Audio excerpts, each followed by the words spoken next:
Hi, this is Chef Thomas with Escoffier Online. We are talking about kitchen math today. This is our second week we're going to talk about math. So last week we talked about conversion, learning about the ounces to gallons, pounds to ounces, cups to ounces, and so forth. This is very crucial to know. So please keep this in mind and repeat this many times so it really becomes second nature for you, that you know these measurements. Today we're going to focus on edible portion and as purchased. So we're talking about products which we buy for a particular price, which need to be trimmed. Mainly we're talking about meats here, and we talk about vegetables and fruits. Not so much canned products and obviously convenience products, because convenience products are pretty much straightforward, the price to the package. In this case, I brought you carrots in today and tomatoes. Grape tomatoes, and I want to actually start with a picture of a rack of lamb. This rack of lamb, when you look at it, has an AP picture. That AP picture shows the rack of lamb with the fat on top, with the fat cap. It also shows that there's only about an inch trimmed out by the bones. And it's a rather rough looking piece of meat, which we would not cook that way because we can't have the sinew, we can't have the fat, and we definitely want to French the bones, and that's the technique, it's called Frenching, with a boning knife to make that cut look a little bit more appealing. Now there's a lot of waste, you would say. So when you look at the EP as the edible portion, you see that the bones are Frenched almost down to maybe 4 inches or so. There's no fat on the meat anymore, and now I can actually go ahead and produce this rack of lamb. You can look that up in our course with the rack of lamb. There's a fantastic recipe in there. Dijon mustard, breadcrumbs, you roast it, medium rare. It's a fantastic dish. But again, we don't need the meat to be fatty. We don't need the fat cap on top, which can be very tough to cut through. So what are we doing with that fat? Well, you can do a couple things. You can make it into a sauce. You can roast it and put it into a stock. You can also use it to make a demi, to fortify a demi. Or you can, in some cases, actually use it also for charcuterie and making sausages and terrines. So there's many applications. You don't have to necessarily throw that away. But you might actually save a lot of money because the as purchased portion with the fat is usually a little bit cheaper than the edible portion because it's 100% edible at that point. So I hope this makes sense. I give you a better example now with the carrots. Let's look at some of the carrots I brought here. These are organic carrots. We have purple carrots. We have carrots that actually look almost like parsnips. And then we have the regular orange carrots. So first of all, to determine how much we have as purchased, we're going to have to weigh them. So I have here a scale. It's on 0 right now. We're going to take these carrots and put these carrots on here. And we read about a pound, 1.5, right? So we have a pound and a half an ounce. All right. So you might want to write this down. We have a pound. Okay. So I take these carrots and I actually gonna peel them quick. Now, there's a big difference between which kind of peeler you're gonna be using. I use a straight blade peeler, which came with a garnishing kit.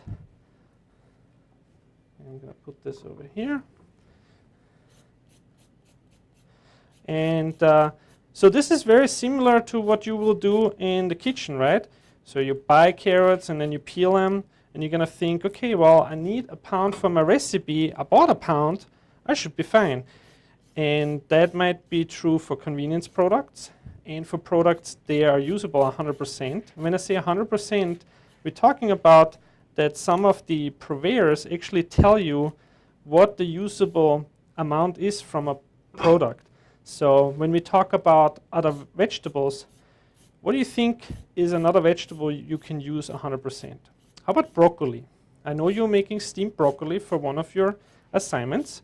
So the steamed broccoli, we put in the recipe that you should cut the stems and use them also for the steaming process. We also tell you to cut the florets small and to use all this in the steamed dish. So that would be a product you can use 100%. Maybe a little bit trim on the bottom, maybe a couple tenths or eighths of an ounce or something like that is perfectly fine. What is some of the vegetables you might be not able to use 100%? Well, anything pretty much you have to peel. So your major items for mirepoix, your carrots, you need to peel. Your onions, you definitely need to peel. Your celery, maybe your celery is actually more 100% item because the stalks I can pretty much use 100%. So I'm almost done here, my last carrot, and now it's getting really interesting. So I bought this bag of organic carrots, the whole bag, the purple one and the yellow ones too, for $2.69. So for $2.69, I bought the whole bag, right? So let's just assume that $2.69 was the price for the orange carrots, okay, just for this math problem here. So what I'm doing now is, you see all my my peel here, which would be waste. I cannot use this for anything than compost. So please don't put this in stock. Don't put this in a sauce. There's still dirt on there. This would be not a good thing to reuse at all. So I'm going to move this ahead of me. I'm going to put that scale back. So we have the scale on 0. And now we're going to take the garbage, put on the scale. And we have here 2.6 ounces of waste. So guess what? The 2.6 ounces here I have out of that pound of carrots now shortens my amount of carrots I have sitting right next to me. So what I have to do now is, if I need a pound of carrots, and I bought a pound of carrots and I peeled it, let's see if I have enough.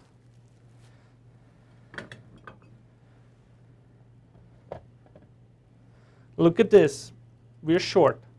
13.9 ounces. So roughly 14 ounces. We're missing a whole 2 ounces to be able to fulfill the need for our recipe. This would be a huge deal if this is a recipe which goes to the pinpoint of the ounces. Maybe a carrot cake, maybe carrot muffins, maybe a sauce, maybe a soup. So we really have to be very careful about as purchased and edible portion. I think this really shows you how important it is to make a plan before you start cooking.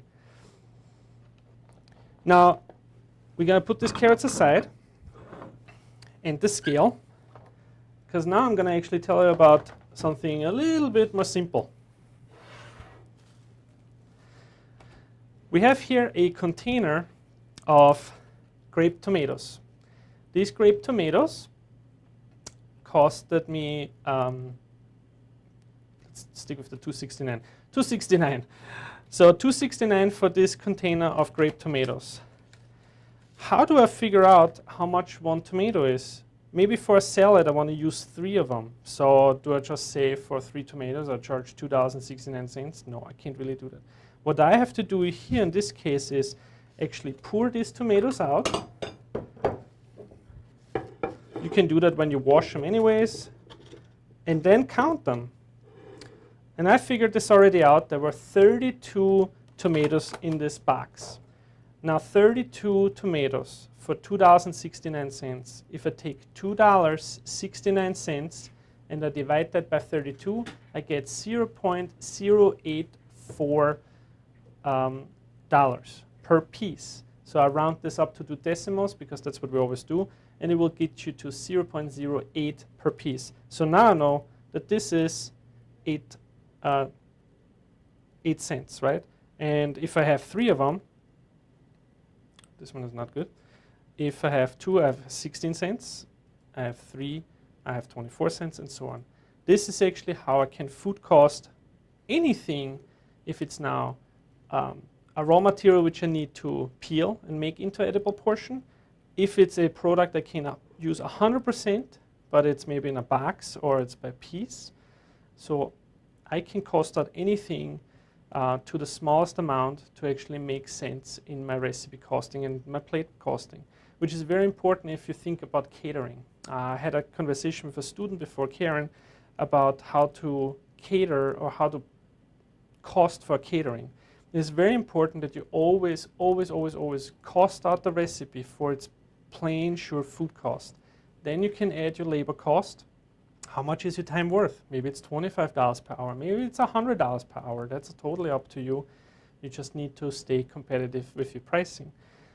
But with that said, we're going to go actually now to the next item, which is to convert a small recipe into a larger one. So if you have any questions about the as purchased edible portion pricing, please email me or call us. We're always here for you. Okay, now we go on for the next one. So for the converting of the recipe, I actually have a little slide up which shows you a New England clam chowder which makes 4 servings of 8 ounces, and it turns into 30 servings of 10 ounces. So the math here you have to follow is that you take the 4 servings of 8 ounces and you multiply that to get a total yield. So I have right now made soup for my friends and my family, and I get 4 portions of 8 ounces. So that's like a cup of soup, right? Because a cup is about 8 ounces. So that would be a total yield of 32 ounces. That's my base recipe. That could be the recipe you use from our school. This could be a recipe from your family. Now I want to make 30 servings of 10 ounces. Let's say I have a bigger party, I have a birthday, and somebody asked me to make this soup.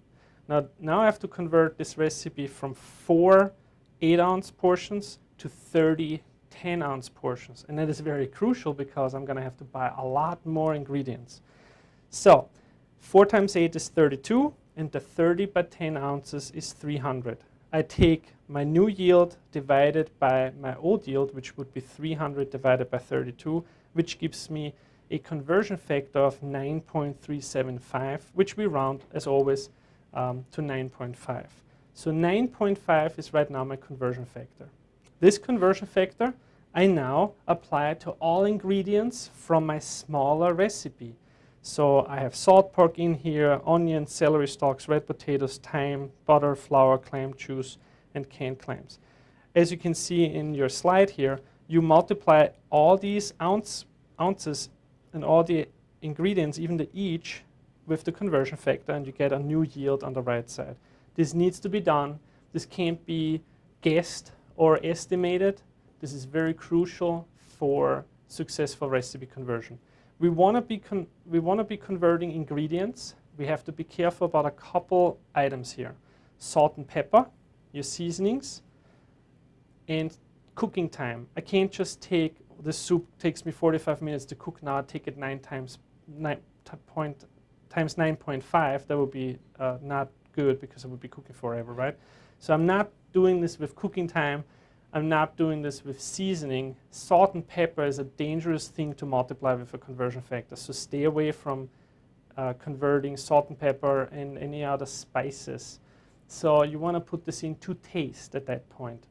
You can still calculate it out at the end. You know, it can also give you the price. But so this would be your first step to take a small recipe into a large one. Now, if you're with us in course 4 right now, we're going to switch to the next slide here. I'm going to show you this on checkpoint 3 with the kitchen measurements. So checkpoint 3, kitchen measurements. We are in the New England clam chowder recipe slide. We have the ingredients, like I just said, salt, pork, and so forth. So it reads here, the following recipe for New England clam chowder needs to be converted. The recipe yields 4 servings of 8. Converted the recipe that it will yield 24 servings of 8. Determine the new yield quantities and fill in new yield blanks. Press the enter to return the key and check the answers. So what you have to do here is you have to come up with a multiplier with the conversion factor first. So again, I take 4 times 8, which is 32. And I take the 24 times 8. I take the new yield and divide it by the old yield, and my conversion factor will be 6. So they call it here a multiplier. It's just conversion factor. So now I take 6 and I multiply all these ingredients in, and I get a new yield. We already did that for you on the next slide, already filled out. You have the correct answers here. Now be very careful with the liquid measurements on the clam juice and the milk. As you can see, the program here says, or the recipe says here, 1 pint or 16 ounces, which is great, but don't take the 16 ounces times 6. In the program, it is actually just taking the pint times 6. So it would be, the right answer would be 6 here for the pints. So that is a common mistake some of our students find to be a little bit difficult to figure out here. So this is the right answer you have on your screen right now. So you might want to mark this down. So with this conversion factor, I convert all the ingredients. Now I know what the right amounts are. Now I can go shop for it. Of course, I have to look at the as purchased price and as purchased and edible portion weight. Those are all things we already covered a little bit ago. So with this said, this was another very crucial item on our kitchen math class. So we did the as purchased edible portion. We talked about waste. We talked about converting a small recipe into a large recipe. Now this also works for cakes too, please, or for baked products. With ratios even better. And now we're actually going to go to the food cost percentage. So for the food cost percentage, I don't think I have anything right now. For the food cost percentage, we are taking a menu selling, we want to get to a menu selling price. So a student asked me how to charge for catering. So we figured out a food cost item cost me maybe $5. I want to get $8 out of it. So what is my food cost percentage here? This would be one example of determining a percentage, but we can also do this the other way around. Restaurants work off food cost percentages. So if I work, let's say, in a fast food restaurant, I would have a very low food cost percentage. Think about the food right now in a fast food place. Most of it is either frozen, could be fresh too, but most of it is frozen. It's very quick service. The appliances are geared towards a very small menu choice. So there's not a lot of food waste because everything is used because it's such a small menu item, right? So everything is very detailed, but very thought through. So that food cost percentage might be 12-15%. A diner maybe has a food cost percentage of 21 to make actually enough money and revenue and covers overhead. A fine dining restaurant or white tablecloth restaurant might be anywhere between 30 and 36%. So what that means is that a product what costs me $5 to make, I take 36% on top of that to cover other items like overhead costs and so forth. So the problem is there though to stay also competitive. Let's say if you're a caterer and you want to serve your soup for $2 a cup, so $2 for 8 ounces, and it costs you $1, that would be a 50% food cost. That means you would actually not ending up making a lot of money. Now, if the $2 cup of soup only costs you 50 cents to make, now you have a 25% food cost. This is much better because you make a lot more money off that one cup of soup. So with food cost percentage, and menu selling price, you can go either way to do the math. You can figure out the menu selling price, the food cost percentage, or the food cost.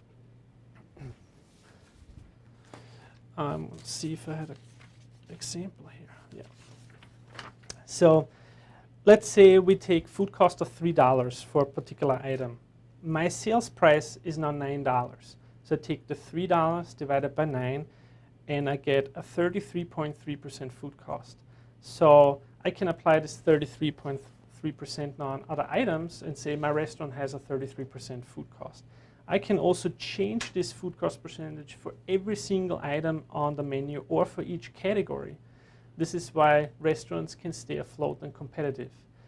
If you go into a kitchen and you ask the chef, what's your food cost percentage, and they say 30%, that means it's an average over the whole operation. That does not mean that he charges cost for soup. That might end up to be $9. That would be crazy, right? So what that means is that overall, he takes sales and cost, and he figures out a food cost percentage of the overall per month. So Be very careful when you hear food cost percentage. It does not apply to every single item, the same food cost percentage, okay? So one more time, if I want to get the food cost percentage, I take the food cost. Let's say you make a cake, cost me $3. I want to sell it for $9. I have a 33.3% food cost percentage. Guess what? I want to have a sales price of $9. I know that it cost me $3 to make. I will get the food cost percentage like that. So I can reverse the formula, whatever I'm looking for. Do I need a menu selling price? Do I need the food cost I have available? Or do I need to figure out the food cost percentage? Most of you at home who do catering will probably need to figure out a menu selling price. So you know how much your product costs, but you don't know how much you're going to be selling it for. You could go and research what your fellow colleagues charge for that, and then figure out what the food cost is and apply it to every other item you will have. For a restaurant, we go by competitors and we go by national standards. The National Restaurant Association comes out every year with a forecast. They also forecast certain food cost percentages. They suggest them more likely, not really coming up with them. They survey a lot of restaurants and they ask, okay, where was your food cost percentage as a small family diner last year? And the national average is 17%. So that would be a good benchmark for you as a small family diner to hold on to the 17% mark, to be competitive, but to also make some money. If you have any questions about the food costing, the conversion of a small recipe into a large recipe, or the as purchased or the edible portion, or any other classes you see in the web archive, please feel free to always call us or email us, Chef Caesar, Chef Susan, and myself. I'm more than happy to answer any questions down that line. We have a big push for us to graduate you as a student. This is a pinnacle point of your education to make money. We want you to be successful, so please ask questions. And as always, happy cooking. Thank you.